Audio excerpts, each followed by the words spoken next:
சிதம்பரத்தில் தனியார் பள்ளியில் 5 வயது சிறுமிக்கு பள்ளியின் முதல்வர் பாலியல் தொல்லை சம்பவம் பெற்றோர் மத்தியில் அச்சத்தை ஏற்படுத்தியுள்ளது. இதுகுறித்த கூடுதல் விவரங்களை வழங்குவதற்காக நமது செய்தியாளர் மணிகண்டன் இணைப்பில் உள்ளார்.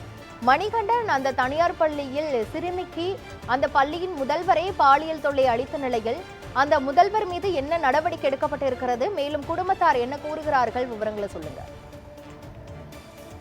கண்டிப்பாக சிதம்பரம் பேரடிப்புள்ளார் பேரில் செயல்பட்டு ஒரு தனியார் பள்ளியில் பாத்தீங்கன்னா யூபிஎஸ்சி படிக்கிறவர் அதிக வந்து இந்த பள்ளியோட முதல்வரே பாலியல் செய்யப்பட்டிருக்கிறாங்க கூறப்பட்ட சம்பவம் இந்த பள்ளியில அதிர்ச்சி ஏற்படுத்தியிருக்கு.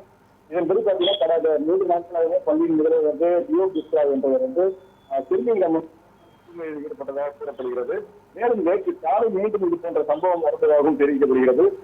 இதை பாத்தீங்கன்னா பள்ளி முடிந்து வீட்டுக்கு வந்த சிறுமி தனக்கு நடந்ததை தங்க தாயிடம் தெரிவித்ததை அடுத்து அதிர்ச்சி அடைந்த தாய் உடனடியாக பள்ளிக்கு சென்று நிர்வாகத்தை விளக்கம் பெற்றுள்ளார். ஆனால் உரிய பதில் கிடைக்கவில்லை என கூறப்படுகிறது. இதை அடுத்து சிறுமியின் தாய் சிதத்தின் சிறப்பு அதிரடிப்படையில புகார் அளித்திருக்காங்க. அதன் பேர்ல பாத்தீங்கன்னா சிறுமியை பள்ளி முதல்வர் சிதம்பரம் அரசு காமராஜ் மருத்துவமனைக்கு அழைத்து சென்று மருத்துவ பரிசோதனை மேற்கொண்டு வருகிறது. மேலும் பள்ளி முதல்வர் சிதத்தின் சிறப்பு அதிரடிப்படையை விசாரணைக்காக அழைத்து சென்று தீவிரமாக விசாரித்து வருகின்றனர். சம்பவம் சிதம்பரம் மற்றும் சுற்றுவட்டார பகுதியில் பெரும் பரபரப்பையும் பெற்றோர்கள் மத்தியில் கடும் அதிர்ச்சியும் ஏற்படுத்தியிருப்பதா. இதன் அடுத்து பாத்தீங்கன்னா மருத்துவமனை பரிசோதனைக்கு அறிக்கை முன்னாடியும் மற்றும் விசாரணை முடிவுகள் அடிப்படையில் தான் அடுத்த கட்ட தத்துவருக்கு நடவடிக்கை எடுக்கப்படும் என காவல்துறைக்கு தெரிவிக்கப்படுகிறது.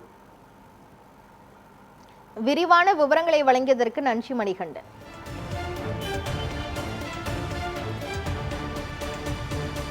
பார்த்தா அது பார்த்தாக்கா அது அப்படியே இருக்கிறதுல ஒரு எஸ்எம்க்கு கீழே இருக்கான ஒருத்தன் அவன் தான் பண்ணதை அவனை தான் கூட்டாலும் விசாரிக்க என்னங்க அதான் நம்ம ஓபன் பண்ணா தெரிஞ்சு பார்த்தோம்னா நாங்கள் ஸ்கூலுக்கு கேட்டாக்கா அப்படி இப்படின்னு முடிக்கிறாங்க. அதெல்லாம் ஒன்றும் இல்லை அப்படி இப்படின்னு சொல்லிட்டு சொல்றாங்க. இப்போ